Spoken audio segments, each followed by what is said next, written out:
5th, Cinco de Mayo. Ms. McKay, would you call the roll, please? Ms. Williams. Here. Ms. Ramsey. Here. Mayor Pons. Here. Vice Mayor Dent. Here. Ms. Kernshire. Here. Okay, takes us to items for city council meetings of May 8th. First is council preview. Mr. Trivett.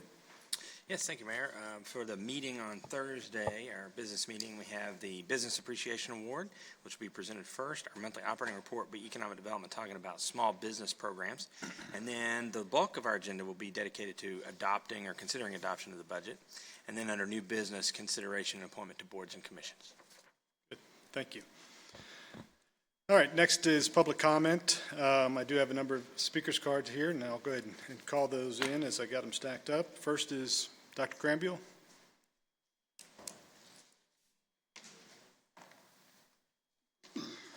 Welcome, sir. If you just FIFO. All right. FIFO. Mr. Mayor and members of City Council, I first of all have a very positive comment to make. I think our police chief and the students together have had one of the best end of class days in my 55 years here. I thought it was excellent.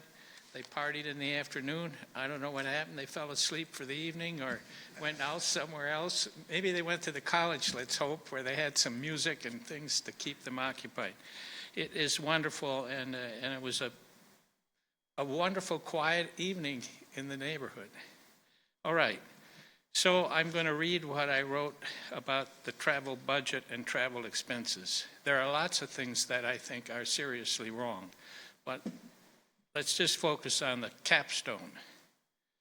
Huge overruns, over-travel budget expenses for purposes where there is considerable question about their value versus their cost. Going forward, all current travel budgets should be cut in half for lots of reasons, mainly because of the past, but also because of the uncertain future. Submission of expenses should be reviewed by an outside auditor, easily hired on an hourly basis by the mayor, for example, and required to meet the Virginia Commonwealth requirements for travel of all state employees. Why not? We have no requirements as far as I'm aware of. Be happy to hear that there are some. There should be some, definitely. Okay. Additional requests for travel expenses, no problem. We've gone from 2,000 to 10,000 to tens of thousands, as I read about it from excellent newspaper work and careful statements by Carolyn Murphy. But you can ask for additional amounts, but they need to involve a proposal submitted to City Council. And for the let's have it, an openly discussed, publicly regarded City Council consent. We have hardly any of that these days. Funding for the library is to be totally reviewed in light of a direct conversation, thanks to help from Bob Singley and his advice, with John McGlennon, that the county does not plan to contribute any money to the Williamsburg City Library. And at the most, if twisted, they might contribute up to $2 million. The $39 million building design cost, which is all we know for the moment, although there's another number floating around in the budget, to be funded by $15 million from James City County and $5 million of questionable available funding from Friends of the Library and grants, with $20 million, that's what we originally knew, funded by the city is not thereby feasible. Hence, there needs to be open public discussion of the size of the library, funding for the operating budget given fewer James City County residents will come to the library, and open meetings on what should be the appropriate library cost and size as we go forward. And we need to be able to afford it. Regarding the $600,000 for consultants to implement the comprehensive plan, first, a table of all of the previous year comprehensive plans and the cost for outside consultants should be prepared so we know how it is relative to the past. Within our newest, I'll send you a copy of this, by the way. Within our new assistant to Tevye, City Planner Thomas, who I had the pleasure of meeting with a recent meeting with Tevye, he is excellent and totally capable of handling citizen input to the comprehensive plan, along with coordinating that with the heads of the neighborhoods. Why not? That's what you want to get, neighborhoods.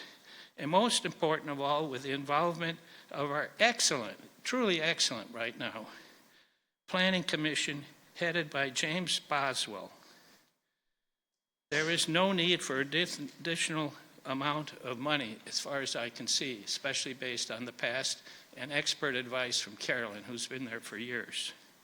Finally, all capital expenditures should be held up for 1 year. Given the extremely unstable future for Virginia, particularly given all the federal employees we have with the thousands of people being laid off around this area and up north affecting the state budget, and our national economy, which is going to drive potentially a serious drop in tourism.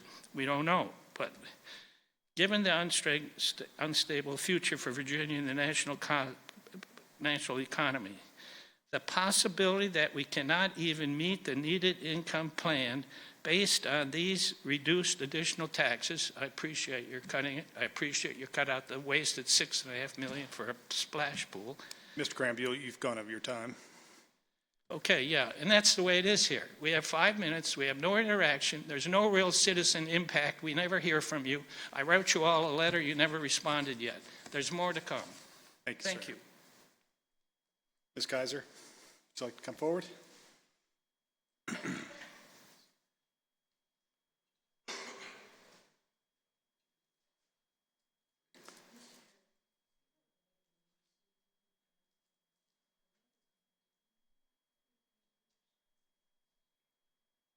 Hi, Ruth Welcome. Kaiser, 609 Richmond Road. You missed me, didn't you?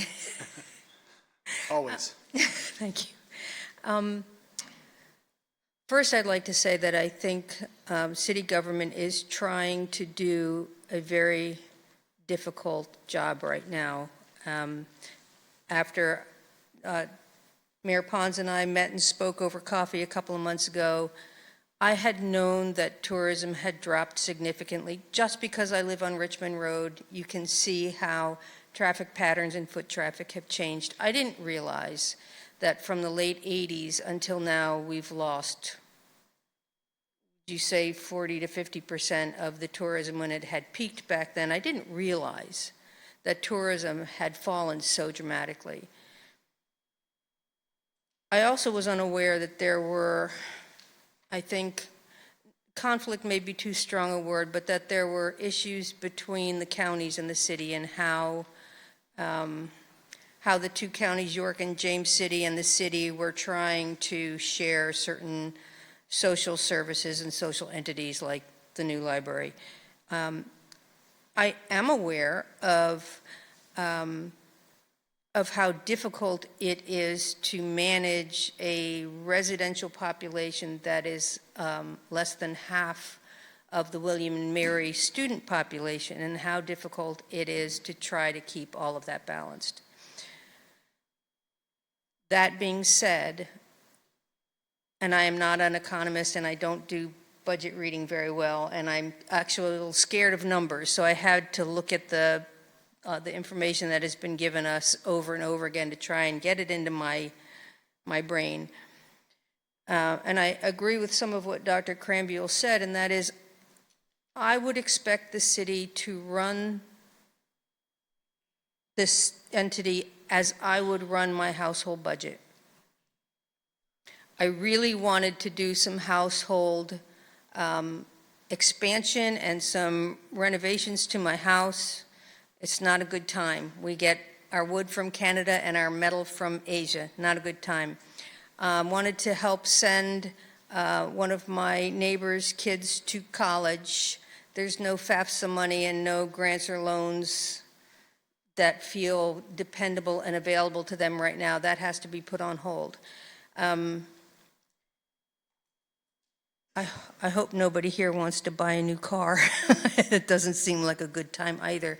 So what I'm saying is, well, I I respect your efforts to try to regain some of the vitality that Williamsburg had when it was at its peak. And I think between these longer-term budget issues and placing a lot of weight on the 250th celebration when half the country doesn't believe the history is true and the other half doesn't believe it's true enough, a rush of tourists here for a one-day celebration or a one-year celebration isn't going to bail it out. So now I've levied, a little bit of support and a little bit of criticism, and I don't necessarily have a solution. I don't think this is the time to spend big or to spend hopeful. I think it's the time to sit back and wait a little bit before we have big expenditures. As for longer-term solutions, we are really fortunate in the people we have that live here. There is this boon of really great intelligence and expertise that live here in town. They may not serve on the boards. They may not even come to the meetings, but they're here. And I think one of the best things the city could do is to ask for that help to come and try and solve some of these problems that we all see, both short and long term.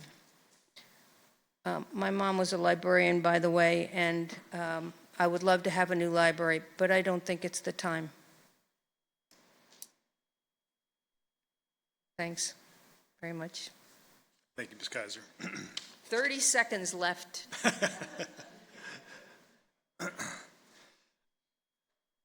Next speaker's card I have is Ms. Mickey Chauhan.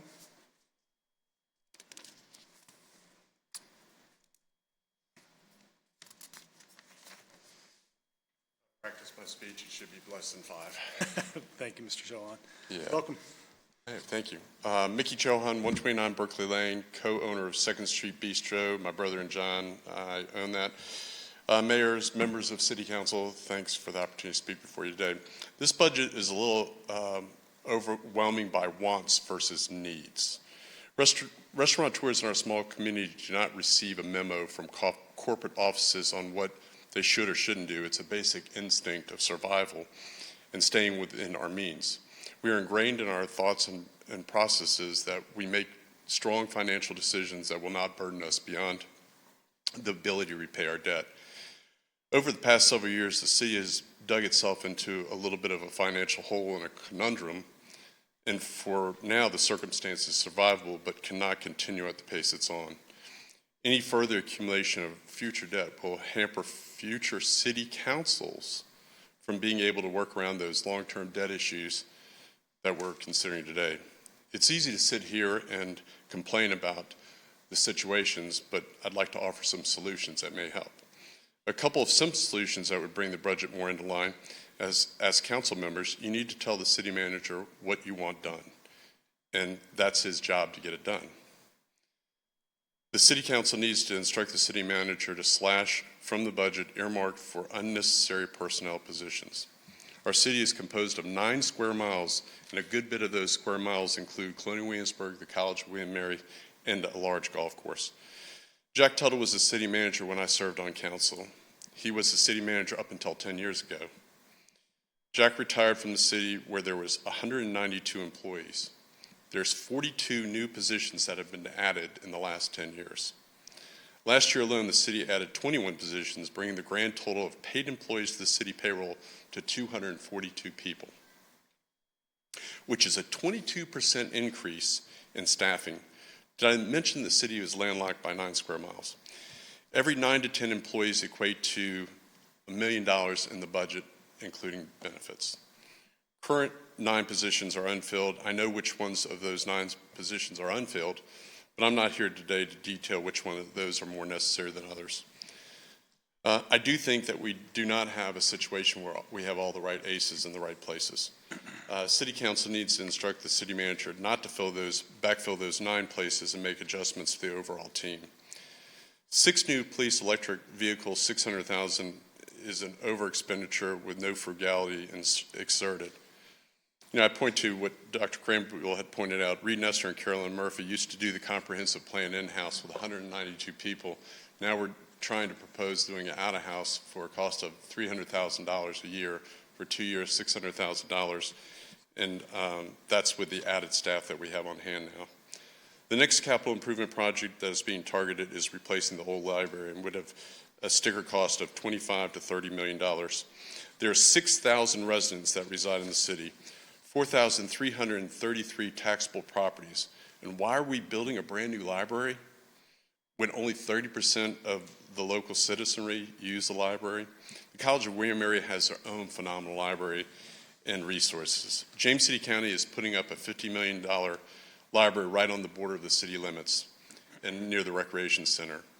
The police and fire station already are on the books, and we have incurred debt on them. Reckless spending, more money, just doesn't make sense for the residents and the business community, and we'd like the leadership to vote accordingly. Out of this long list of thoughts, the City Council has to realize that they need to balance what the city's needs are versus the wants, especially during the downturn. It is apparent that the city manager is forwarding a budget of wants and leaving it up to City Council to decide where to shave the fat. City Council needs to put its foot down. This recession-like year is not a time to spend money, so stop spending it. Instruct the city manager to find deeper cuts or solicit an outside agency to examine the budget subjectively and make recommendations. Thanks for the opportunity to speak before you today. Thank you. Thank you, sir. Next speaker's card I have is Mr. Stephen Kennedy.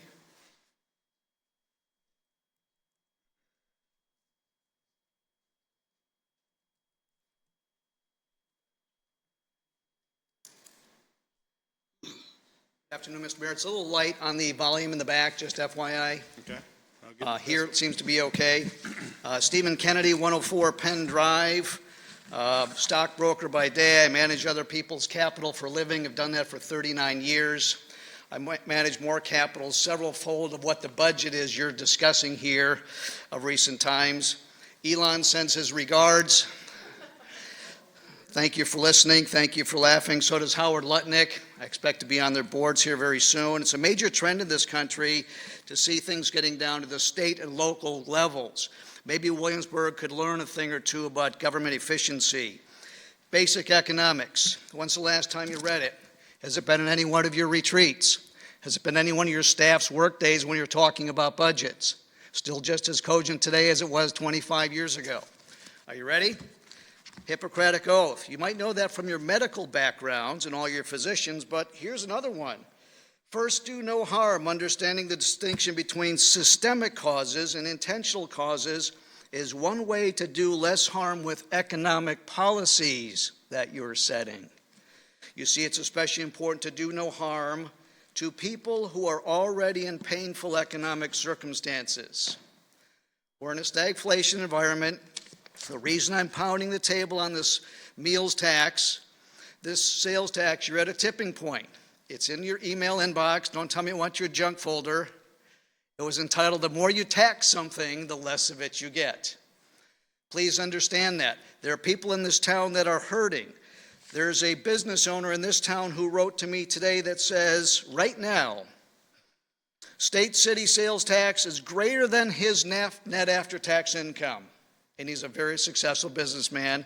His name is Howard Hopkins. I had permission to use his name here this afternoon.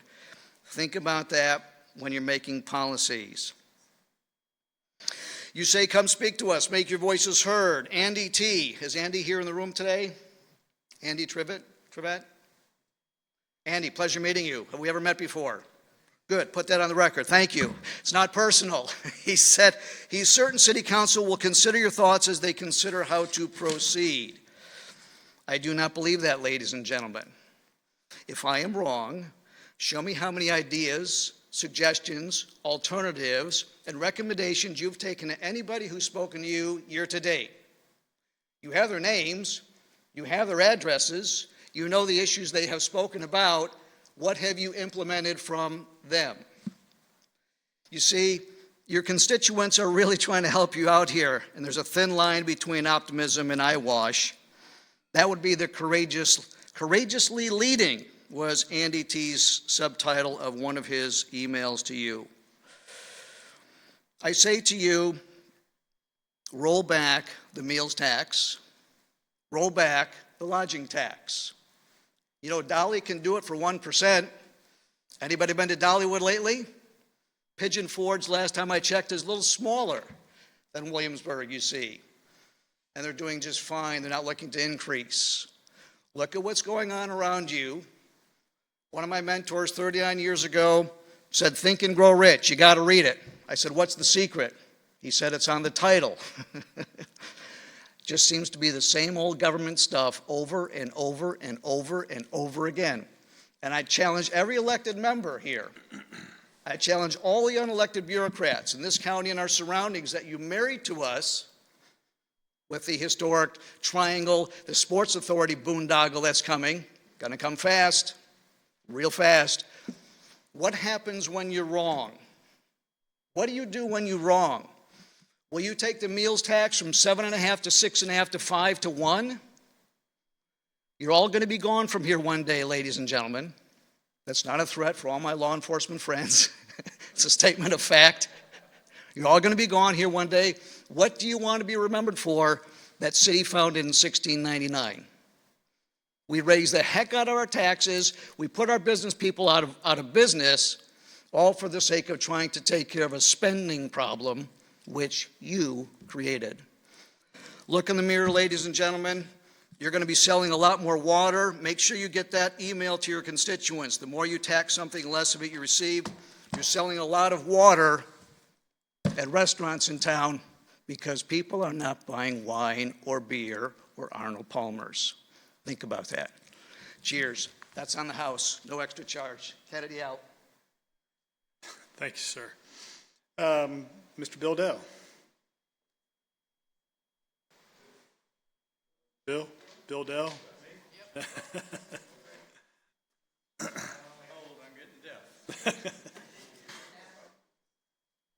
Welcome, sir. If you'll keep your comments to about 5 minutes and state your name and address. I'll do my best. Thank you. Well, good afternoon, council members, Mayor. My name is Bill Dell, and I live at 219B Harrison Avenue, which is in the neighborhood of West Williamsburg. I'm retired, live on a fixed income, and like you and many of people in this room have in the current economic environment taken a big hit on my 401k and investment portfolio. I'm also one of the 4,333 tax-paying households in business that will ultimately face an increased tax burden it will take to proceed with some of the proposed projects and service our existing debt. I must live on a strict budget and seriously program my needs versus my wants. I've been a city resident for better than 25 years, and I'm extremely proud of the city, and I'm doing everything in my power to improve it. As examples, in my attempt to renovate my downtown residence, I need a new roof and repairs to address safety concerns with my driveway. Expensive but needed projects. I've saved funds for those projects, and the good Lord willing and the ARB willing, I will shortly start both. I want a new air conditioning system. The existing system works right now, but it's over 30 years old and probably won't last much longer. But I've had to postpone that until I can save the funds to make it happen. It's nothing less than good financial management, and I expect my city government to do the same. I stand before you this afternoon to not only express my support to speakers who are seriously concerned about the proposed 2026 budget, but also to express my concerns that are keeping me up at night, trying to make sure I have the funds to make ends meet. We appreciate your having acted on many of our previously expressed concerns by the elimination of the 29 proposed capital projects. I wish we had a list of those so it would be a little bit easier to see what has been deleted. A reduction in the departmental operating costs, the funding freeze, and other actions. That having been said, I fear that you've not gone far enough in determining which proposed expenditures are truly necessary in the constrained fiscal environment we are now facing and those which are not. The funding of the proposed budget that is before you today is largely dependent on real estate taxes and increased revenue derived from increased visitation. By your own admission, the city has experienced economic cooling over the past year, which has resulted in slower revenue growth. Your words, not mine. I'm afraid I don't understand what measure you are using to think things are going to so significantly improve in the upcoming months to enable us to comfortably proceed with such an ambitious budget. In one way or another, all of us are experiencing the impact of the current Washington administration incentives to trim federal spending, to continue to spend and budget future projects depending on the largesse of federal government assistance and revenues generated from decreasing tourism base simply doesn't make sense. In our budgeting process, we have to do better in separating wants from needs. As an example, we should again take a look at the new library. I hate to bring that up again since it's been brought up 3 or 4 times already, but the library we have is a world class and it has won any number of local and national awards. Yes, it's at times overcrowded and might need updating here and there, but interestingly, it is well documented that most of the people using our library, one figure I've heard is over 80%, are residents of the surrounding counties. Those counties have not, at least to this point, provided or budgeted one dime towards the construction of a new and larger library. In fact, as you know, James City County is now touting the building of their own. If such comes to fruition, do we really need to build a new library? Can't we just update the one we have? For the city of Williamsburg to wind up building and totally funding a new facility without a firm commitment from James City and York counties is, in my opinion, irresponsible. Plans for the new library and associated funding should be eliminated, pending the resolution of revenue sources. Other areas in the current budget seem to fail the need versus want test. That includes the Richmond Road, Lafayette-Monticello roundabout, at least this is my evaluation, the Capitol Landing bypass intersection. Smart Scale Lafayette Street, I don't even know what that is, but it's going to cost us $91,000. Prince George Street outdoor dining conversion, we don't need that right now. It would be nice, but it's not absolutely necessary. Crosswalk and road light warning system, that would also be nice, but people can get along without it for a while. The Lafayette Street reconstruction, the Capitol Landing Road redesign, the Lantern Arc Gateway features, again, most of these, they may be critical, but and this College Woods Circuit, what is that? Mr. Dell, It hasn't been very long that we spent over $1 million building that walkway from the city from our city over to Newtown. Mr. Dell, Just doesn't make sense. But anyway, you've gone over your time, sir. I know my time's up. But I just want to say in closing, I wholeheartedly agree with every point that Sabrina Fairbanks' letter to council regarding the budget concerns. Sabrina is right on target. The bottom line and feeling of most, if not all city residents, is that this budget, to coin an old Southern phrase, simply won't hurt.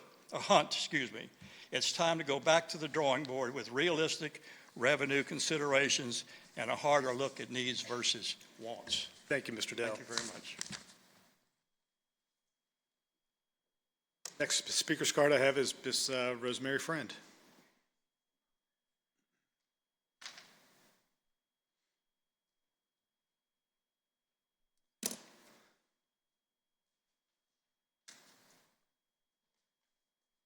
Welcome, Ms. Friend, and thank you for giving us a little bit of a history here. Better repeat myself. Okay. Thank you. If you just state your name and address for the record, and please keep your comments to 5 minutes. Yes, my name is Rosemary Friend. I live at 322 Scotland Street, Williamsburg. I'm here today to verify that there was an 18th century plantation called Green Hill that stood in the area of the proposed park. Colonial Williamsburg has provided a 1958 thorough documented report which tells about the history and all the owners of Green Hill. I would like to concentrate on the last owner of the plantation, as recorded in a July 1947 Virginia Gazette. called Historic Green Hill, Once Old Williamsburg Plantation. The author of this article corresponded with Mary Armstead Holt from 1929 to 1931 to produce this factual data. Mrs. Holt was the daughter of Colonel Robert H. Armstead, owner of Green Hill from 1840 to 1884. The factual data she provided was there was a large 4-acre square bound by Henry, Scotland, Prince George, and Nassau streets with a road on each side. She also recalled Green Hill was still here in 1884 when Robert Cole brought the property from my father, Robert Armstead. It was Cole's son, H.D. Cole, who raised plantation. That 4-acre lot was cut up, and R.L. Spence built the first home on the lot as subdivided. Mabel Bradford Winnie Friend purchased 322 Scotland Street as part of the subdivided lots in 1924. She considered her property the land where the outbuildings such as the stable and smokehouse and kitchen would have been as part of Green Hill Plantation, which once stood at the intersection of Henry and Scotland Street. Mabel Friend had a history degree. Because of her love of history, she read all she could find about the past. Time progressed, and Colonial Williamsburg purchased much of the property in Williamsburg to begin the restoration. Because of Mrs. Friend's history background, Mr. Rockefeller asked her to be one of the first hostesses for the newly opened buildings. A horse-drawn carriage would pick her up from work and take her home. I have lived with this memory and memories of the house and town through the family stories, either told or in written form, and my own experience with Williamsburg. My marriage to her grandson, Charles E. Friend, the law professor and author, and I being the hostess of Colonial Williamsburg, brought me into the same love of history and appreciation for this town. Thanks to Mabel Friend, the complete history of my house and property, including Green Hill, will be passed on to the next owners. Green Hill may be gone, but not forgotten. I would like to thank the homeowners who have opposed the park. Hopefully, these friends and neighbors will continue to defend our town from not wanted and misguided projects. We who live here and pay taxes have a world of knowledge, wisdom, and understanding. These would be useful guides for making decisions for our town, if only you would listen. Leaders and planners, always remember, first do no harm, and may we all continue to preserve, protect, maintain, and defend the unique character of Williamsburg. Thank you. Thank you, Ms. Friend.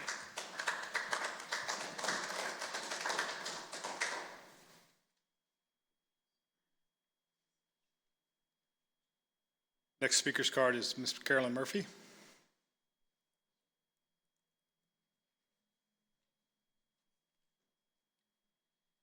Carolyn Murphy, 221 Yorkshire Drive. In my opinion, the budget process is closed off to the public. There is no public work session on the budget with an opportunity to discuss alternatives to the proposed budget between citizens, council, and staff.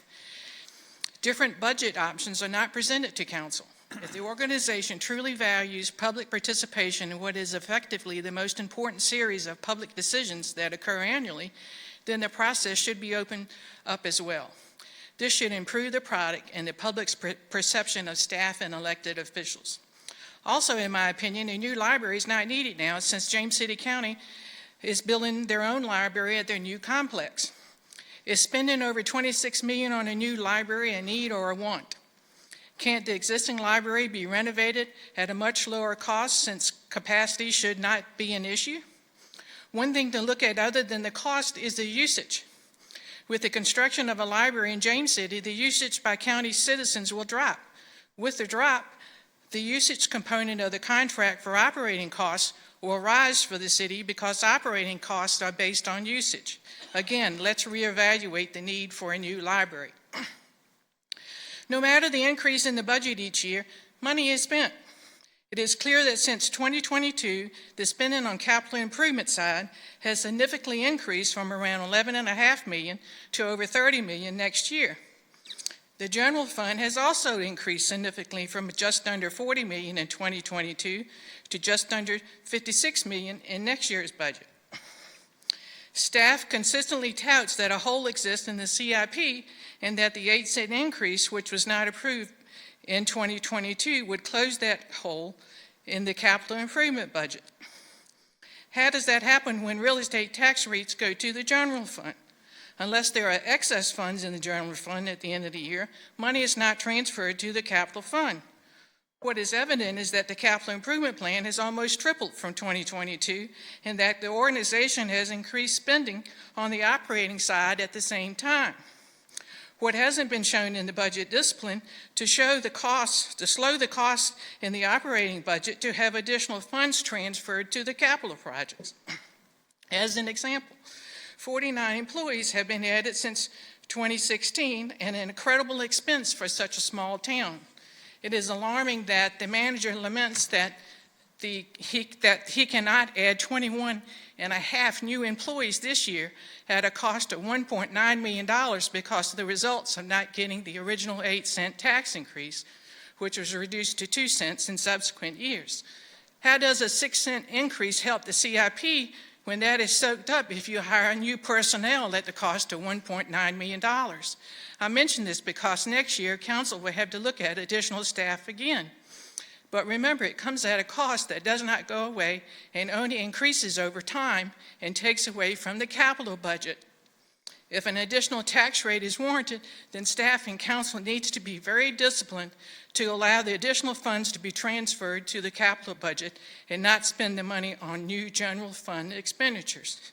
That has not been shown in the last few years. The budget is presented in March without critical information being updated, such as the community profile section, that citizens cannot get a clear picture to evaluate the budget. The budget presented in March should have updated information for all charts and sections. I mentioned the community profile section because it is an important part of the budget which shows trends. Citizens expect public officials to be good stewards of taxpayer funds. Recent incidences of excessive travel expenses by staff and council are not accepted, nor do they establish citizens' trust and faith in those public officials. I want to thank Vice Mayor Dent for answering my questions on the budget. Citizens should expect the council and their employees to answer their questions in a reasonable amount of time. It is not okay or acceptable to ignore questions posed by citizens. I have heard from citizens all over the city that questions are not answered, which does not help with the lack of transparency issues you are currently facing. If council cannot answer a question, then they must direct staff to answer the citizen's question. Thank you so much. Thank you, Ms. Murphy. Last speaker's card I have is Mr. Charles Glazer.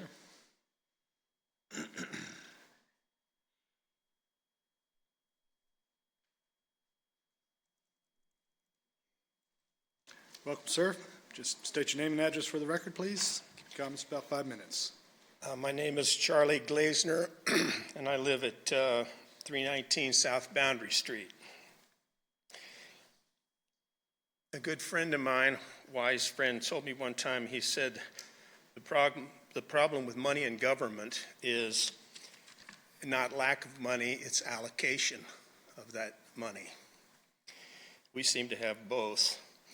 I've got a few suggestions on what might be done to kind of calm things down. A spending freeze, a hiring freeze, a borrowing freeze, and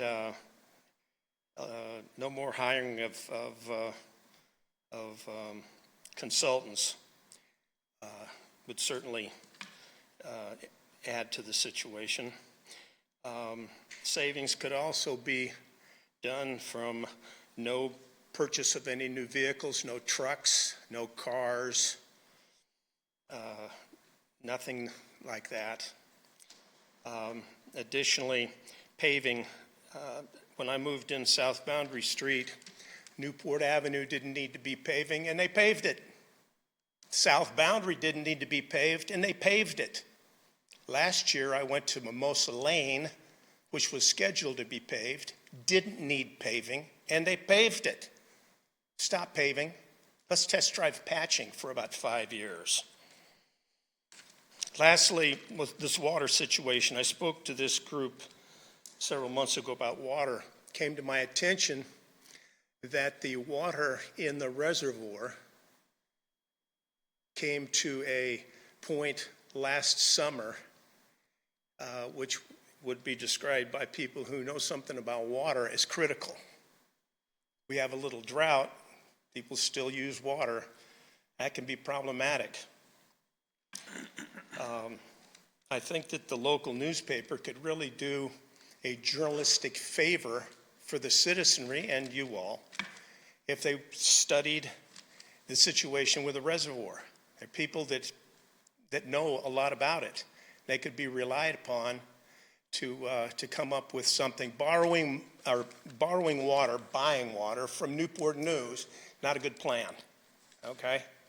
We need to be sustainable, and very shortly, I think we're going to have a problem that has been kicked down the road for way too long. Thank you. Thank you, sir. So that all the speakers cards I have, but if anybody else would like to come forward, please come forward, state your name and address. Welcome, Mr. Hughes. Stuart Hughes, 103 Williamsburg Avenue. Just listening to all the comments, it comes back to where is the city manager doing his job in reflecting the overspending, the resume building from the city council to the administration? How long have they been at this particular job? Where did they come from? They just boom, boom, boom, boom. We're coming to the 250th year anniversary. We're a resume building across the board. We have members of the city council who are beginning their governmental life to go forward. So it's a question of city manager had a $113 million budget and y'all inputted, it came down to 103. That's not a whole lot of money, but it's a whole lot of money for the city. You got possibility of another fire station on Capitol Landing. You need a police station on that side of town. You got the water. You got the repaved Capitol Landing Road. Riding down that road, it's like a wagon trail. One side of the road has been dug up, haphazardly patched. It's not pleasing to drive down. We're paying taxes, what, $4,333? Property owners? You can only tax them so much. You can think up surcharges on property just so that you can meet, such as the Spotswood development, golf course community. That was kicked in for a surcharge for people who've lived there forever, additional 25%. And it just goes on and on. You gotta respect the taxpayers and have the personnel respecting the taxpayers for what they put forth for the city. But so much for my babbling. Thank you. Thank you, Mr. Hughes. Somebody else like to come forward?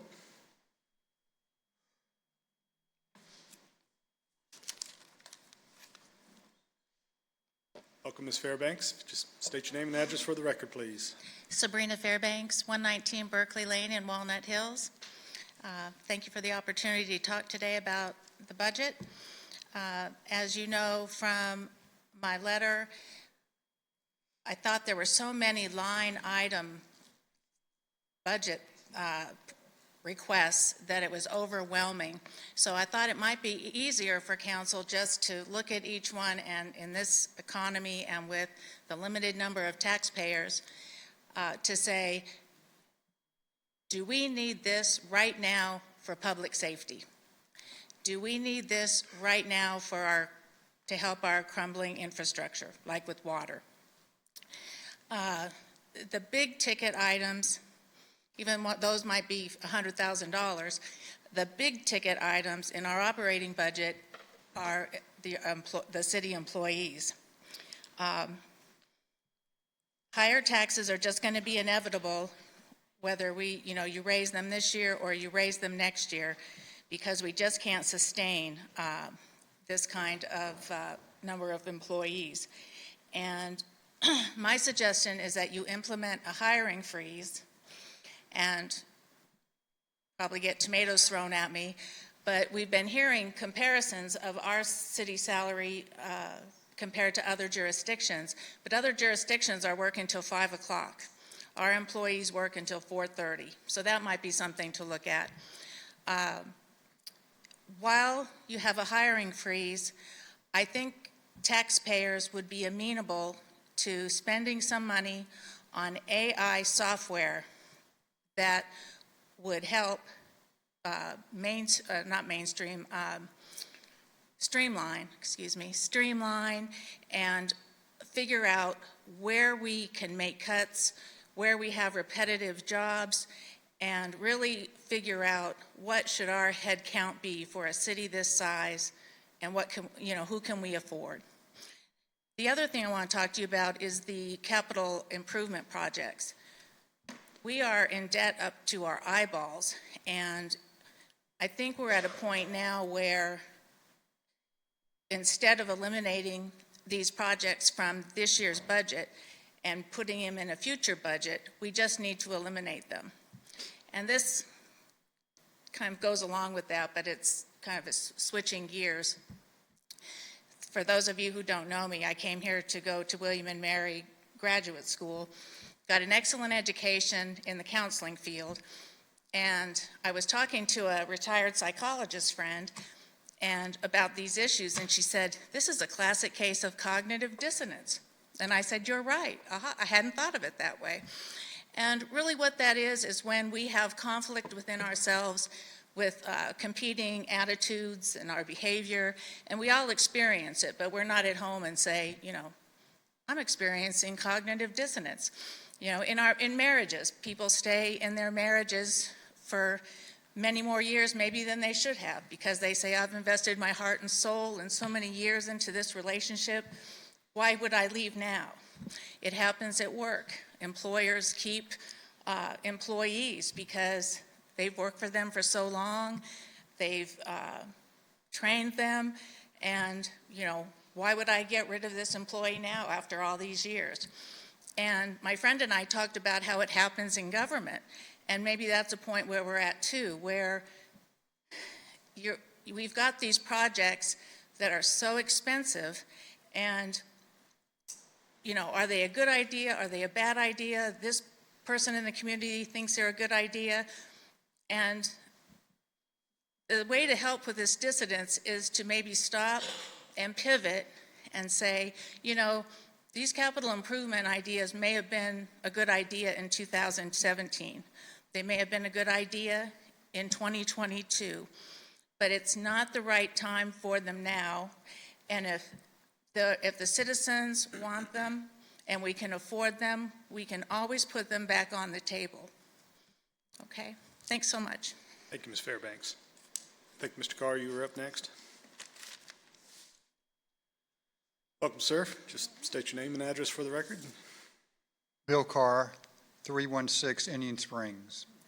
I want to thank you for Friday. I want to thank the police chief. As Dr. Cranville said, Indian Springs was quiet, and there was a heavy police presence, and there were no issues, none whatsoever. So thank you for that. The residents of Indian Springs, and I am not their spokesperson, but I'm a resident, are angry, upset, and want some action taken by the city on the problems we're having with the students. Friday, again, was fantastic, but on many occasions this year, it has not been very good. So I want to share some recommended solutions for your consideration. Number one, have a link, and I was on the Neighborhood Balance Committee, and I recommended this, but no action has been taken when I mentioned it on the committee meeting. Have a link on the website that has a dashboard, and it has all of the landlords' contact information and the houses, the units that they have. If I go downtown to City Hall, I think I could get that information individually, but I want to make it public. I want to make it easy so that if there is an issue, we as neighbors can call the landlord and say, you've got a problem, please have your residents to be quiet. I've been told that the city cannot inspect the units, but maybe once every 3 years or 2 years or something. Well, I have a recommendation, because I think there's a law that the Realtors Association passed, or helped get passed. Have the landlord certify to the city that they have only 4 people or 3 people. That way, the city is not doing the inspection. The landlord is looking at his or her own property and coming back to the city and saying, yes, there are only 3 students or there are 4 students. While we know that historically there are more than 3 or 4 students in these homes. Number 2, consider having a fund. Hearing all these budget problems, this may be tough, but consider having a fund that the city supports that can help either potential individuals buy these houses in these historically preserved neighborhoods adjoining the college campus. And maybe it was mentioned to me, maybe putting money in a bank might be able to buy down the interest rates or something. I don't know. And that's not my idea. It was a very creative idea by a city council person who I'll identify later. But that is something that I think you ought to investigate. If you can't do it, you can't, but at least try. Look into it. The most important thing you can do is if a college student or a house wants to have a party, they should have to go fill out a permit. Just like if I wanted to go down to Duke of Gloucester Street and, I don't know, have a parade or something, I'd have to have a permit. And in that permit, it would have, do you have an ABC license? Do you have liability insurance? Who are the persons in the house throwing the party, their contact information? Have they notified their adjoining neighbors? And this would apply to me. If I were to have I do a lot of oyster roast. If I were to do an oyster roast in my front yard, I would have to come down and get a permit as well. And I think the limit ought to be any more than 25 individuals. Some people say it ought to be 15. I think that's a little small. And it should be a fee attached, and I should have to pay the fee myself. So this is not targeted just to students. It's targeted to anyone in the city that wants to throw a party. And maybe you say the historical neighborhoods, I don't know, you think about that. But have this permit filled out, and it has to be done 2 weeks before the event, and all what I've just mentioned, and probably there's some other things that might need to be on that permit that needs to be filled out. That way, if there is a problem, the city has it right there, and the police can go and see what the permit has or doesn't have, there's no permit issued, and then they can take the proper action. Thank you for your time. Thank you, Mr. Carr. Anybody else like to come forward? Okay. No? Seeing none, we'll close that public hearing, public comment portion of the meeting, and we'll move on to background presentations. And first is a presentation and discussion concerning the FY26 draft budget. Mr. Trivett? Yes, thank you, Mayor.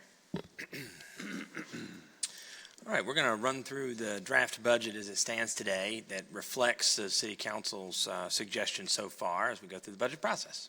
So this is the flow of budget review. You know, we really start in October. We send out the notices to all of our past funded outside agency groups and ask them to prepare a similar application, and we share that information so that new agencies can apply.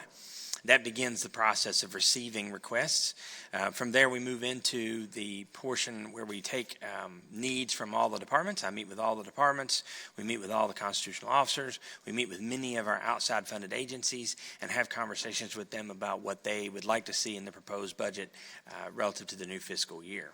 From there, we estimate revenues, and we try to match those with what the funding requests have been and begin to start doing the budgeting process of taking out the things that just can't simply be accommodated. From there, we get to March, where we publish the proposed budget, and then from March until May, the City Council works to revise the budget prior to adoption pursuant to the City Charter. After May, we implement the budget in July and begin the process of carrying it forward through the rest of the fiscal year. So a little bit about what the budget is, and I said this on Saturday at the neighborhood council meeting. A budget is not a contract. Just because something is in the budget does not mean that we will proceed with it. That's particularly true on the capital side. Many of those projects are so expensive or complicated that they come back to City Council 4 or 5 times before they're actually approved and move ahead. And there's plenty of examples of that. The proposed budget released in March was $112.3 million, and that was the city manager's attempt to recognize the City Council's priorities after going through the strategic process and matching what we could with the available revenues that we have, and then begins the process of altering it. So what was in that budget that was new? Not a whole lot. You know, as I said, one of the things that we do is we match requests to available funding. That available funding process yielded about $77,000 once we got through matching mandatory requirements to what we thought the new revenues would be. So it just didn't leave a lot of room to add new things. The story really is about what's not included, because that's pretty much everything that was requested. It did include new FTE requests from all of the departments of 21 and a half new positions. The WRHA funding, we've been trying for years to reduce our reliance on the federal government. We could not accommodate that this year. We rejected all new outside agency requests, which totaled $175,000. At this point in the budget process, we're still working from our best estimates for Health Department and some James City County jointly funded activities. As I said, the authorized FTEs, and then, of course, the state and federal funding stream changes. The state budget was just approved on Friday, and we're still working through what impacts that might have on our budget. It doesn't look like there are a whole lot of changes from what he has made in terms of changes, the governor that is, to the state budget. The federal funding, of course, is still in flux, and that's why we were really trying to look at that WRHA funding, because if there's funding in the budget that seems susceptible, it's probably that line. So the City Council, as I said, goes through that proposed budget and begins to make changes. And so in April, there were some changes that you all requested. You asked us to make expenditure reductions that totaled $1.9 million. Those have been made. You also asked us to make revenue changes, and those have been made. So the proposed budget at the end of those changes was $108.85 million across the 6 funds. After April the 10th, you asked for additional changes, and this reflects the proposed budget that we'll be discussing today and the proposed budget that will be on the docket for adoption on Thursday. The first was to reduce expenditure reductions another $1.3 million, and all of those changes have been made in the proposed budget.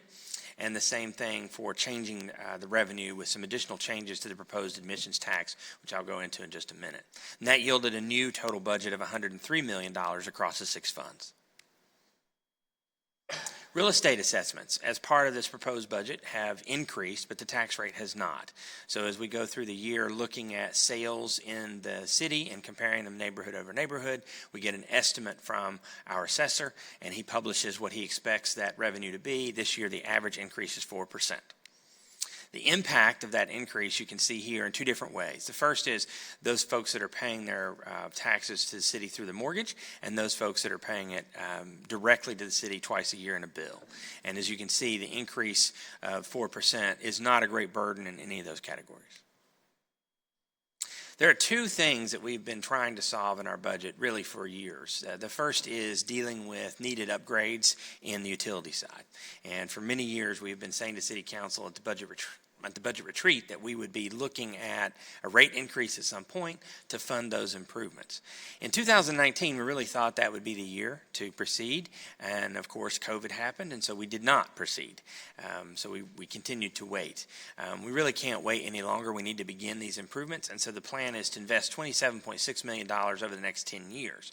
Now I say that with a caveat that is much of this work will be done by our in-house staff assisted by consultants where needed, and so we'll be progressing as fast or as slow as that allows. So the plan is not to borrow $27.6 million as soon as the budget is adopted.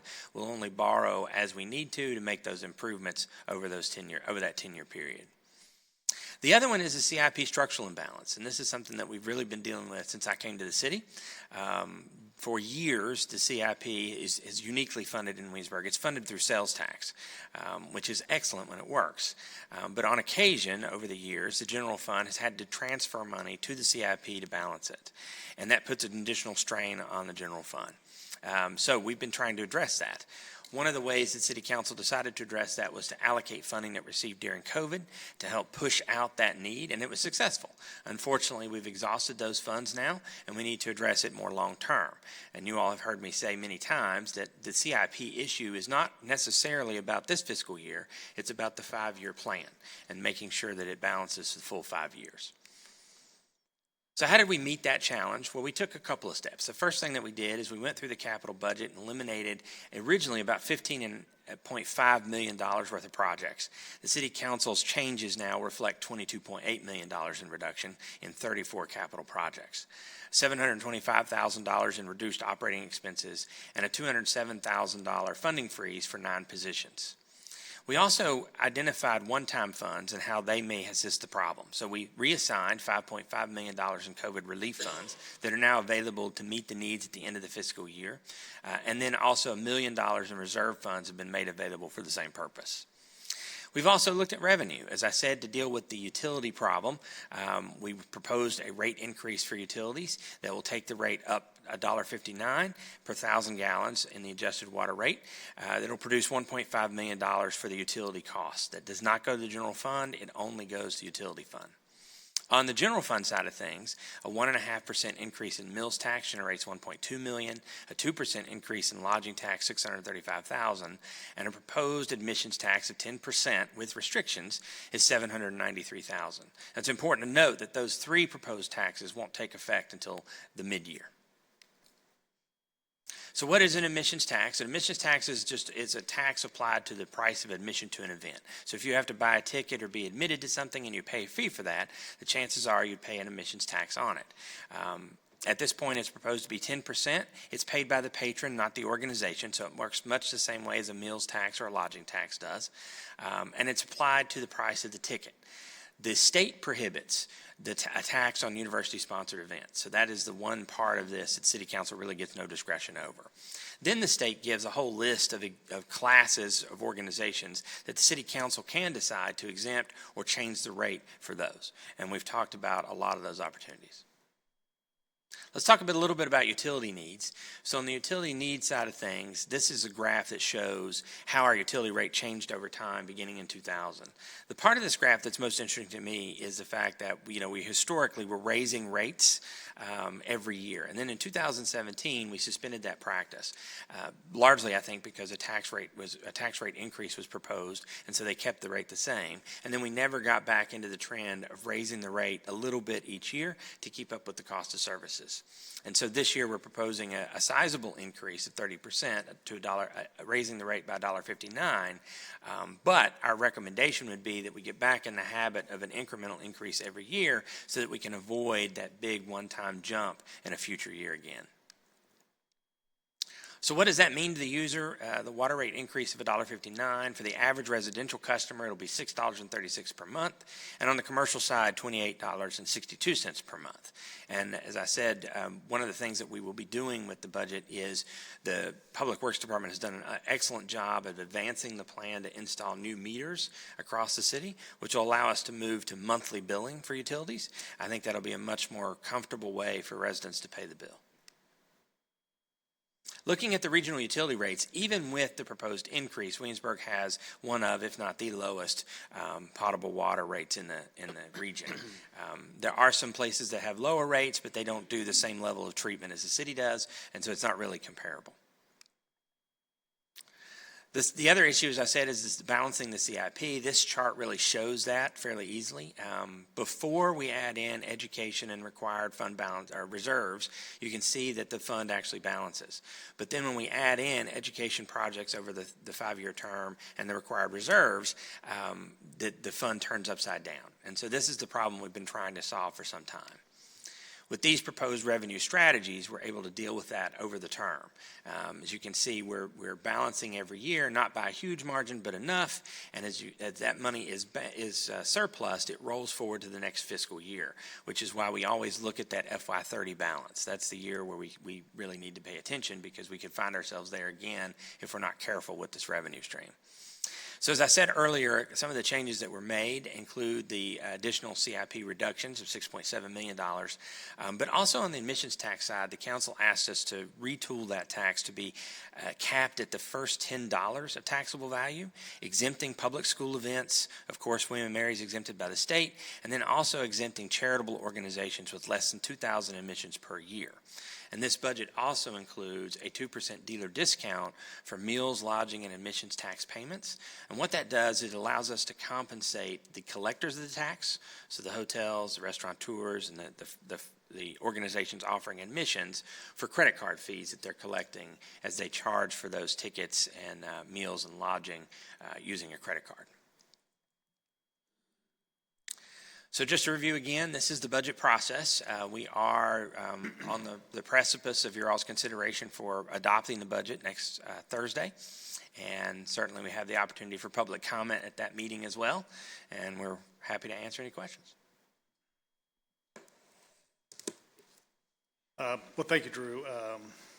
Certainly a lot of information in this, but really we just want to take a moment to thank everybody that's reached out to me and council and offered your suggestions and comments. And there's been quite a few, and we certainly do appreciate that.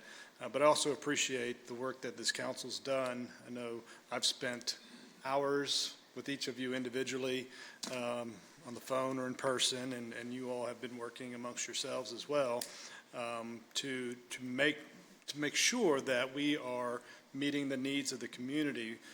And I really just also want to applaud each of you on council and staff for recognizing that, what we're trying to do here in this budget is to make sure that this city remains the wonderful, excellent place to live and work and have your business. And it requires a lot, and that's indicated in this budget.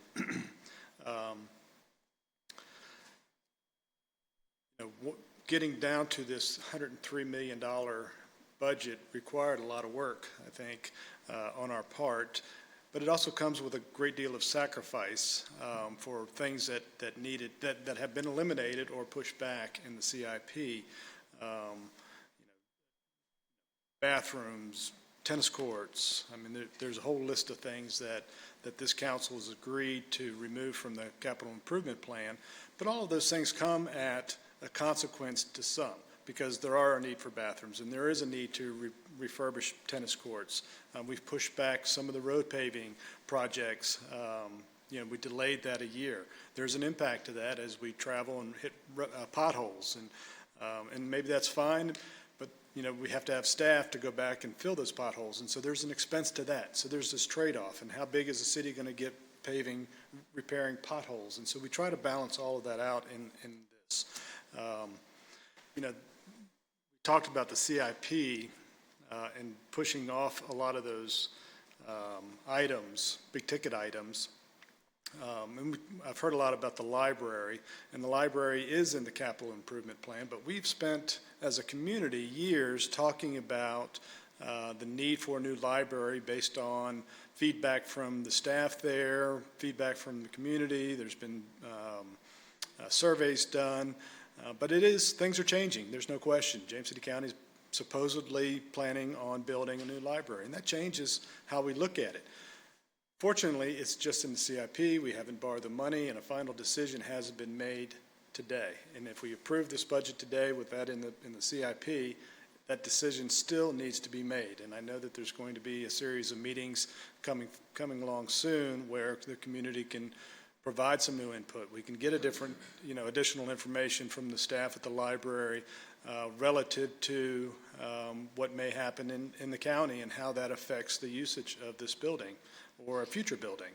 So those decisions are out there, but it's important that it's in this capital improvement plan so that if this community decides to move forward to some degree with that library, there's been some budgeting for it. Again, one of the things that, I've observed years ago when I got on council, there was a strategy to fund the capital improvement plan, with the sales tax, but also with a budget surplus that we would end up the year with. And there's routinely a transfer of $2 to $3 million into that CIP fund, and that's what funded the budget. To me, that seemed too easy, and it didn't reflect what I believe to be good financial budgeting. And so I know that I and other councils have really worked with staff to let's be more precise on what we think revenue is going to be based on trends and what we're hearing from the economy and real estate assessments.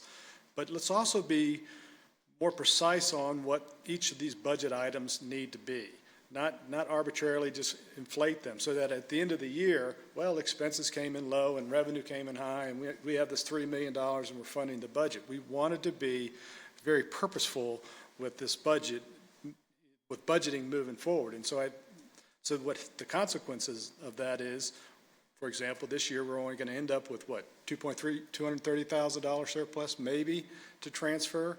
And so that in that effort to be more precise in the budgeting, we've created a problem with funding our CIP. And so what that means is we have to, if we're putting things in the CIP, we have to be very deliberate and understand where the revenue is going to come to support it. So that nuance there, I think, is important. Taxation. There's no question. I sat with a restaurateur the other day, and he asked me, point blankly, do you think raising meals tax is going to help my business? And I've collected hundreds of thousands of dollars in sales tax and business in the city, so I understand the impact of taxation on businesses. And I don't take that, making these decisions lightly. I get it. But my answer was not directly. But indirectly, it absolutely is going to help his business, because by supporting the budget and supporting the staff and making sure that our staff are paid equitable to what they could get if they went to work at James City County or York County or Virginia Beach, and not have a constant turnover in staff, we have to pay our employees. But those employees are the ones that keep our streets clean. They plant the flowers. They empty the trash on the trash cans. They work with the residents of this community in Health and Human Services who need support. That department has grown a lot, but the needs of our community have as well. And so we're meeting those needs. So indirectly, it doesn't help your business. I get it. But we also spend money on initiatives that drive visitation. And in doing that, that helps business. Now, as a former owner of a motel in Williamsburg, when times are tough, I had to make cuts. And usually it was in the maintenance of my property and marketing and promotion. And those are two recipes for continual decline in your business. And you just can't do that. And so you have to make those decisions. And I don't think we should be making a decision to make those cuts that make our city so wonderful and attractive to visitors. And so in this budget, and I know I'm rambling on, in this budget, I think this is a budget of needs where we've gotten it today at $103 million versus what was originally proposed at 112 or 18 or whatever it was. I think the admission tax is a tough decision. There's no question about it. This community hasn't had an admission tax. We've stayed away from it for years. And I don't look at it as a golden egg. Here's an opportunity just to raise money so that people can, have a new truck in the city departments. But it's necessary. The things that we are supporting, education.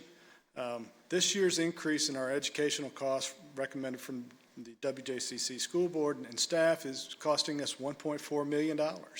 I don't think anybody would advocate that we not fund the school system, but that money's got to come from somewhere, and it comes from us, living in this community, whether you rent or own, you buy gas, you buy groceries, you shop, you support this local economy, but also from our visitors, and all of those things are important. I may have more to add later, but I want yield my time to the Vice Mayor. Thank you, Mayor. Yeah, as the mayor stated, I mean, we don't take any of these decisions lightly, especially when it comes to taxes. And I do appreciate everyone that's emailed or spoke here today or spoke at previous meetings. But I will take a little bit of exception to some people that said maybe we haven't been fully responsive to what some people's needs were or requests were. But if you look at this list of reductions that we've made, almost every one of them, except with the reduced water contribution, came as suggestions from someone in the community. But many of you may not know, we also had a good number of emails in the community that said, don't add a meals tax, lodging tax, and admission tax, just raise the property tax. And as been mentioned here today, with 4,300 or so tax-paying property owners, that's pretty difficult. And to the mayor's point about the school system, when you're adding $1.4 million, that's almost a 5-cent tax increase, property tax increase, just to meet the school needs. So I don't think there's anyone in this community that would want us to increase taxes 10 or 12 cent, property taxes 10 or 12 cent. So, as the mayor mentioned, we've all spent a lot of time looking at different things in the budget and still continuing to look at it. It's difficult to really make cuts and continue moving forward. And I would also say that one gentleman stated we're not looking into the future. I mean, that's what we're looking at, is into the future, because if we don't do something now, we're going to be having the same discussion next year and the year after, and it's going to be more cuts and more cuts. So it's a difficult decision, and nobody likes to increase taxes. As far as, if I'm not mistaken, and y'all can correct me, or Mr. Trivett correct me if I'm wrong, yeah, we have a library in the CIP, but as been mentioned, there's a lot of things that have changed. The potential funding for it, the usage of it from other communities. So we have a big decision to make, and that's why we entered into an interim agreement the way we did, is so we're not committed to building a library. That decision's going to come at some point. So even if we decide on Thursday this is the budget that we approve, we're not taking on any additional debt until we decide we're going to build that library. And there's a lot of discussion that has to go on before council reaches that point.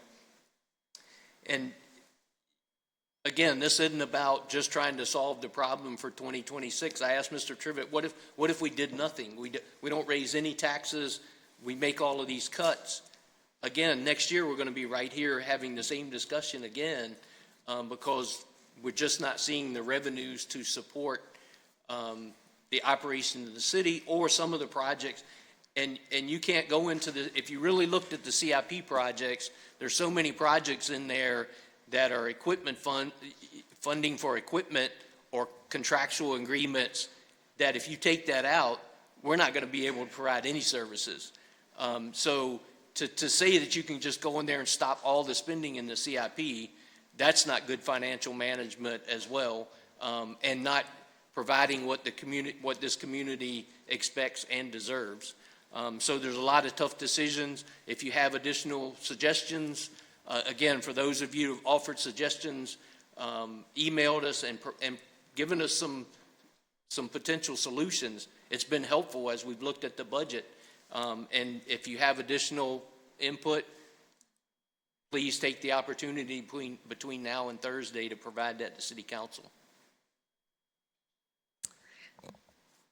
Hello. So one thing that I was thinking of when everyone was speaking and somebody mentioned, contact and reaching out to the public, and I can literally look around this room, and I literally can, like most of you, with few exceptions, like I have had direct conversations with about things. I mean, hello. And so I want to say that is actually what makes this work, is having these conversations. And I echo the Vice Mayor's comment that a lot of the changes we have made have come directly from conversations with faces and names that I know here in the gallery. I could talk a lot, talk way more about this than anybody's got time for, but I think a couple things that were thematic through a lot of the comments that I kind of want to elevate a little bit. And the first one is the library, as has been already mentioned. This is on the one hand, very difficult because of the timing of everything and how long this conversation has been going on in the community regarding the downtown library. And as we have seen, the changes in tenor and potentially intention with respect to funding from the county, like we've recognized that means that we're gonna have to shift a little bit our thinking, right? Somebody, a member of the public mentioned earlier, like pivoting. Absolutely, right? This is actually like this is a situation where pivoting is essential because the conditions around us are changing. And so this is why, right, that we think of like, oh, well, we're not going to borrow the money right now because we don't even really know what we're going to do, right? So let's have the first step of an interim agreement of $27,000 just to sort of know what's possible, right? So we have not borrowed like millions of dollars, and nor will we. Maybe we won't at all, but nor would we until we understand what the project of now, right, is, versus what we thought the project was going to be when we started thinking about it. So I just think it's really important for everybody to hear this. And then I also think that then we have these recurring themes of like wants versus needs. And a lot of that is in the eye of the beholder, right?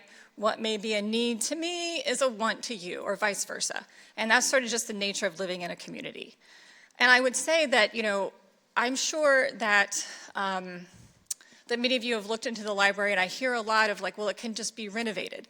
Well, what you may not know is that the stacks are actually made of stone and you can't move them, right? Our friends that came before us who built that library, I guess thought that maybe it would just be here until forever, right? And so I don't raise this as sort of advocating one way or the other, but I raise that as a practical fact, right? That's a fact that then influences the conversation we have about what to do with the library, because we cannot just go in and move the shelves around because then the roof will fall down. The basement is leaking. The theater is not ADA compliant. Again, I say this not as advocating one way or the other. I say these as objective facts that we have to take into consideration as a community when we decide whether something is a want or a need, right? And so as we layer on what we have and what the existing building is, and then we also layer on the conditions that are changing around us, what that means is this is not an easy answer, right? But that means that we need to step back and think about it and take time, and then not actually judge anyone else for having a different opinion about whether or not something is a want or a need, but have considered dialogue about something that is so essential to a community like a library. So I think that as we sit here, we think about going forward, what are we going to do about the library, and how much is it going to cost, and how would we structure the finance? Are we going to do it? How big does it need to be? All these things are still forthcoming, okay? And so that's why it's a difficult thing, right, I think, to just say yes or no, right, at this moment. And I actually think just sort of blanketly saying yes or no, the extreme of either one of those at this moment would be irresponsible, because there's a lot of nuance that we need to continue to consider.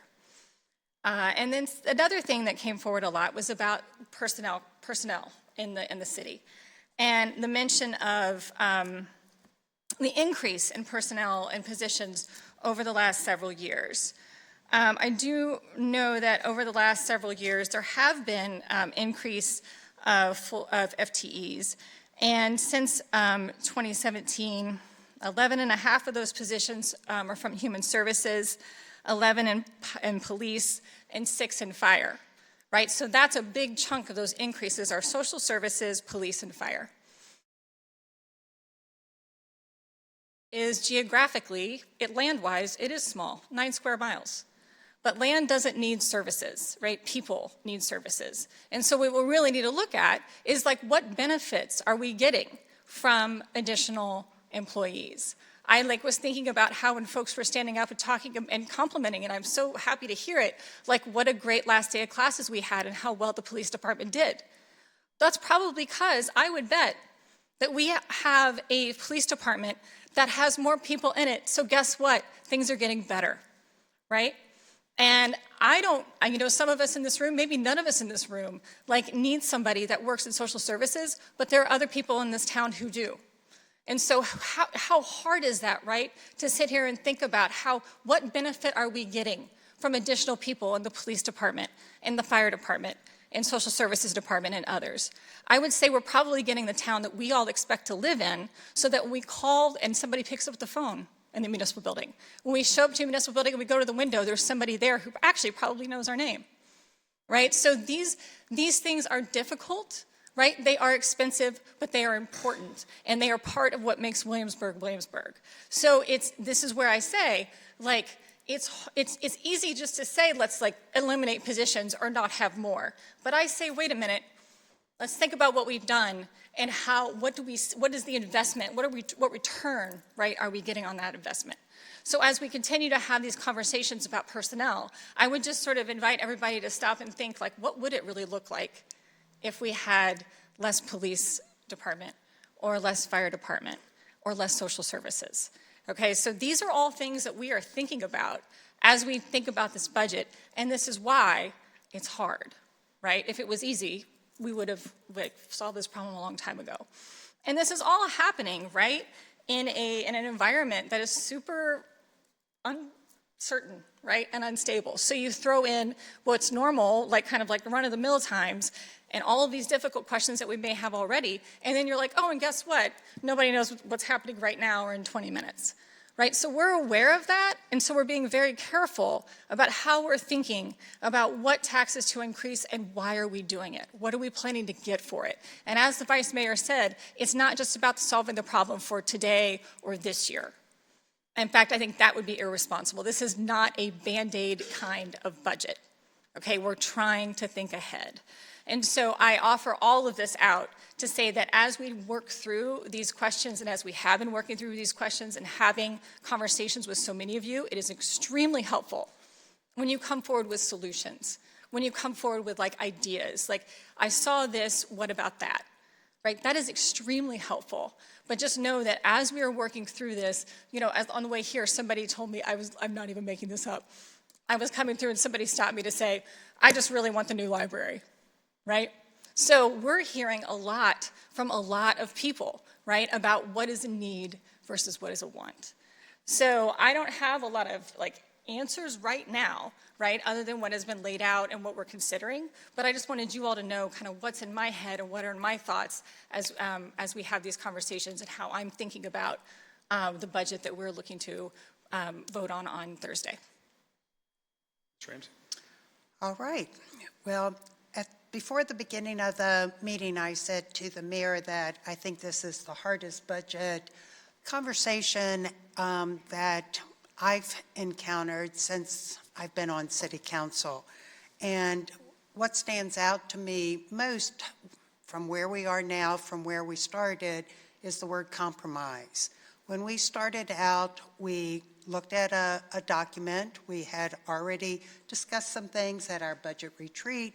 We knew there were a lot of mandatory spending, which I think people tend to forget about, but it was at the very beginning of the slides, that there are some things that we cannot do when we prepare a budget. But over the past couple months, as I say, compromise seems to stand out to me because there are things that each of us has talked about, each of us has wanted, what the departments have wanted to meet their needs, what we have heard from the community, and I echo Stacy in terms of suggestions are greatly appreciated.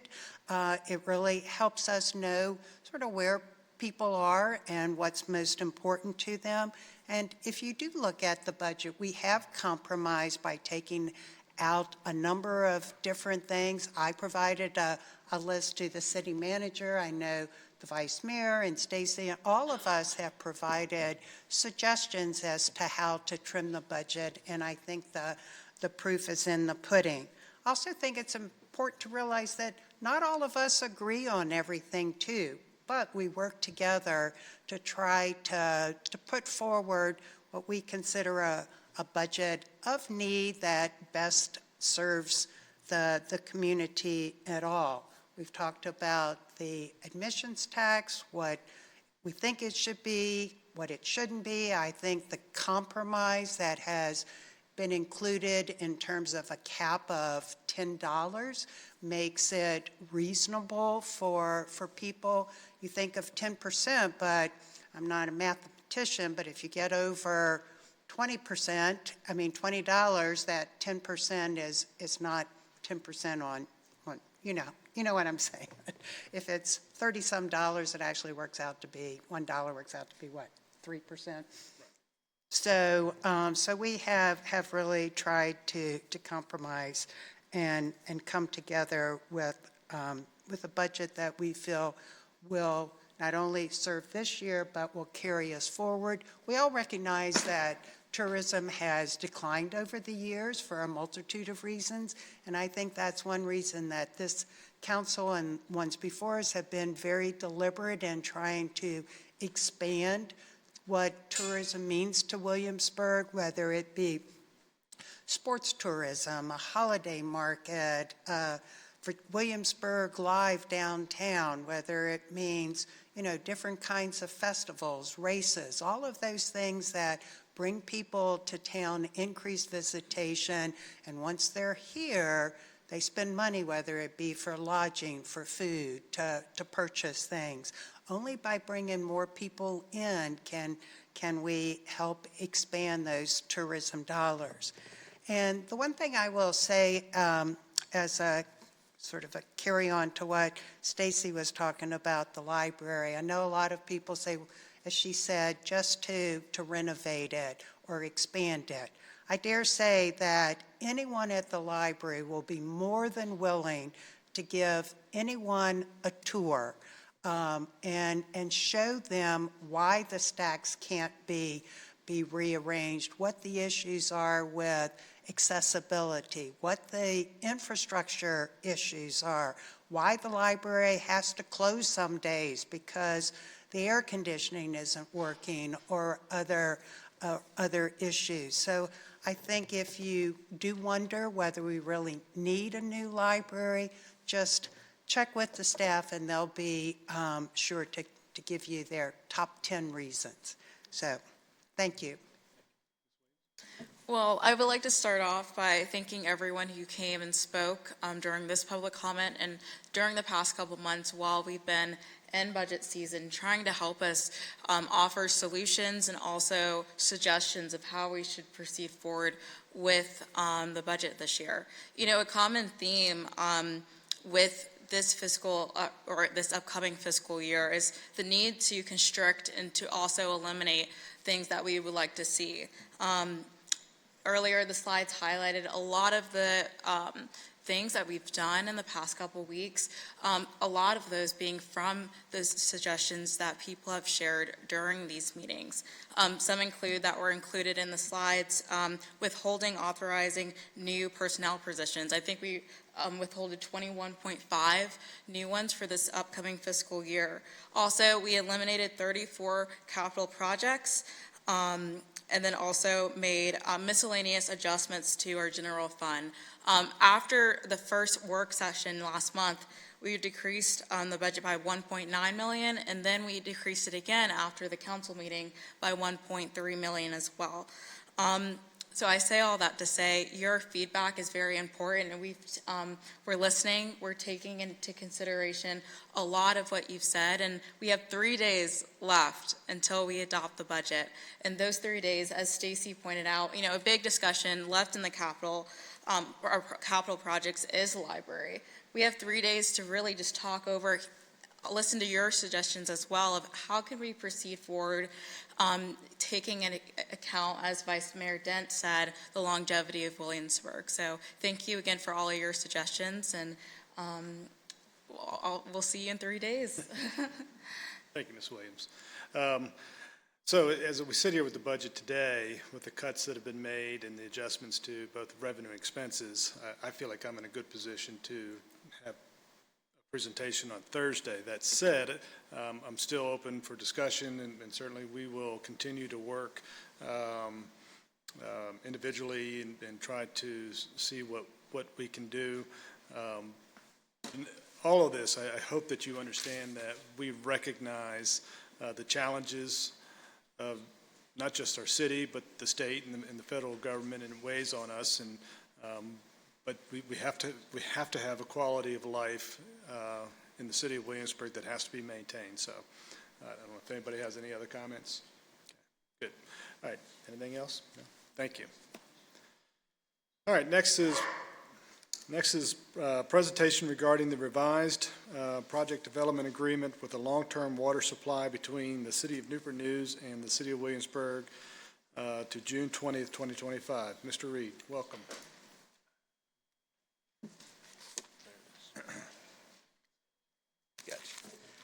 Good afternoon, Mayor and members of City Council. As you know, back in 2009, we entered an agreement with Newport News to purchase water from them.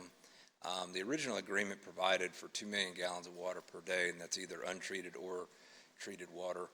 The term was from 2009 to 2050. The initial cost was $12.5 million, with an additional payment of $12.5 million plus building cost increase was due in 2024. The total of that would have been $18 million. We chose to forego the second payment, or if we had chose to forego the second payment, the water we would be able to purchase would be reduced to 1 million gallons a day. Last June, we recommended the City Council that we extend the agreement by 1 year to allow for the completion of Phase 1 of the master plan and allow staff to negotiate a better deal. The proposed new agreement includes the original 1 million gallon a day of treated or untreated water. In addition to that, we've negotiated an additional 3 million gallons a day of treated water available for bulk purchase at the industrial rate of $4.29 per 1,000 gallons. The major difference with this agreement versus the other is there's no upfront cost. The agreement saves the city upwards of $12 million. The term is from 2025 to 2050 with the ability to extend for another 25 to 50 years, and this should eliminate any perceived concerns about water capacity. If you have any questions, I'll be happy to answer them. Well, thank you, Mr. Reed. So we went from the original contract, we would have had to pay $18 million last year. Yes, sir. Decided not to do that because we knew that we needed to do the Phase 1 study to understand the infrastructure as we have it and really understand the needs for the future. So we went from 18 million to 0. Yes, sir. Okay. That's over and above the first $1 million that the city purchased in 2009. Correct. Gallons. Yeah, 1 million gallons per day. So today we have an excess water supply from Newport News at 4 million gallons if we were to agree to this term. Yes, sir. Okay.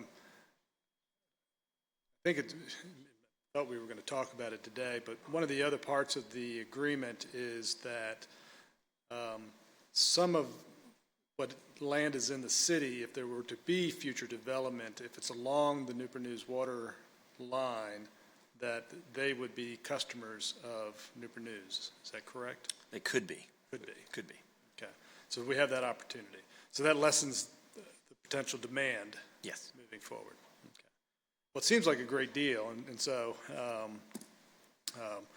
I think a lot of that is attributable to you and Mr. Trivett and the relationship that you all have with Newport News Waterworks, and certainly you, Mr. Trivett, and the Newport News City Manager. I get to see those interactions routinely, Mr. Trivett working with the counterparts in the region, and certainly have a great relationship with those, and I think that helped in these negotiations. So I'm really proud of this opportunity. I'm glad that this council, waited an additional year to gather, the information that you all could gather the information, and we could begin negotiating with Newport News. And I think we've got a good thing here. So thank you, Mr. Vice Mayor. Yeah, I was going to say that exact thing. That, fortunately, we made the decision not to pay that 18 million and continue with the same agreement. Thank you both for reaching this agreement that gives us a safety measure of 4 million gallons of water a day. But I think it's important every time, I know this, we talked about this at NCW on Saturday and when you've been here before, but just so for people that may have not been tuning in before or here in the audience, we've never used the backup supply from Newport News prior with any of the agreements. Yes.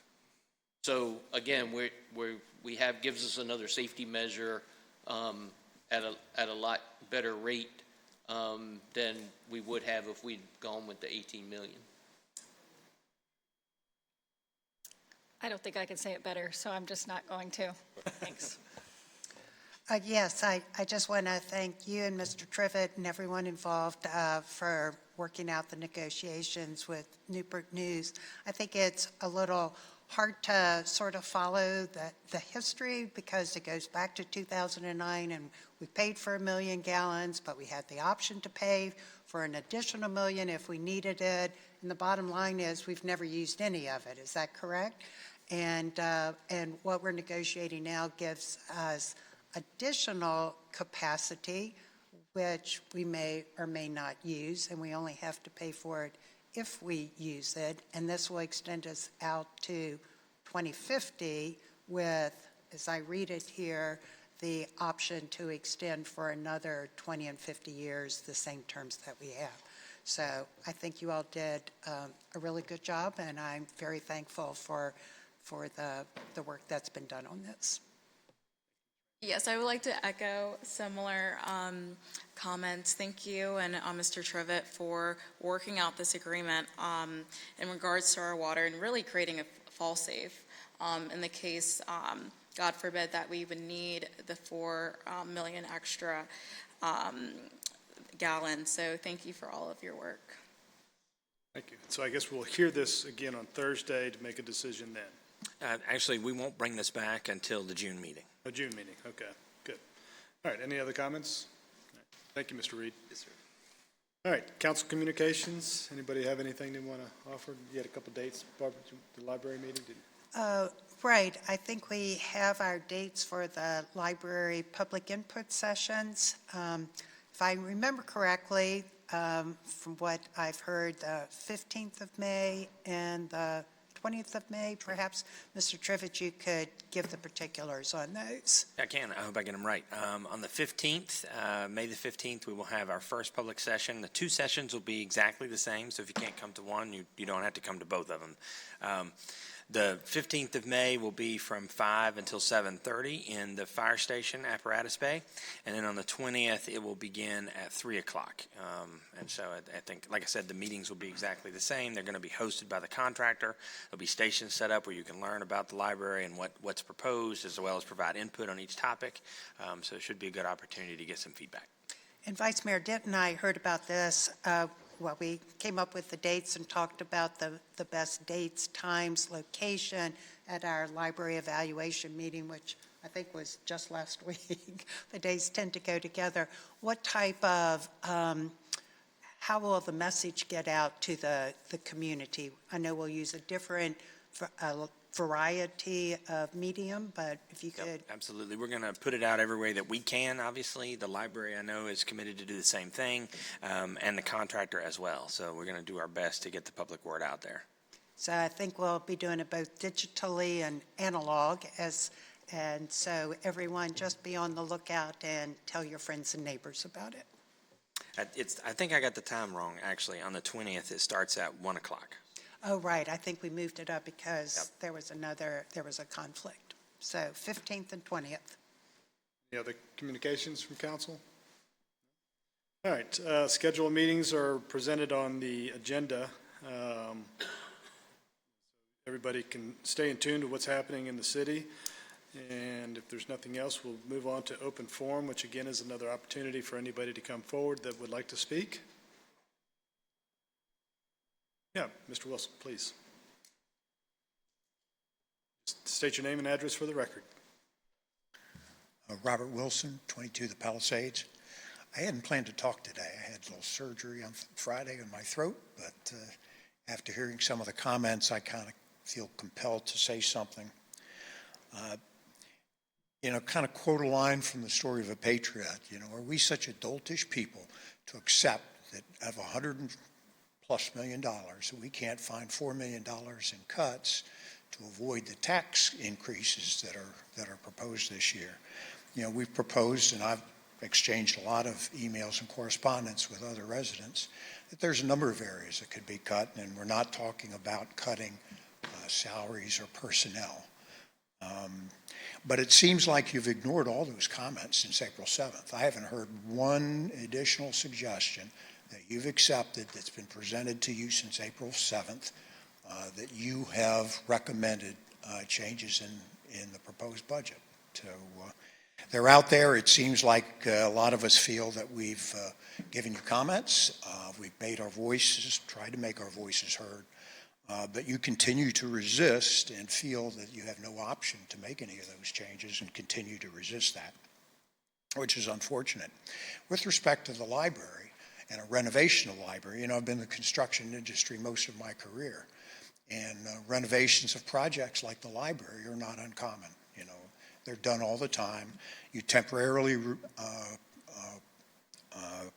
relocate the services of the library and the auditorium to other locations, and it's about a 2-year process to upgrade the HVAC system, electrical systems, and renovate the space so that it could be a space for the next 50 years.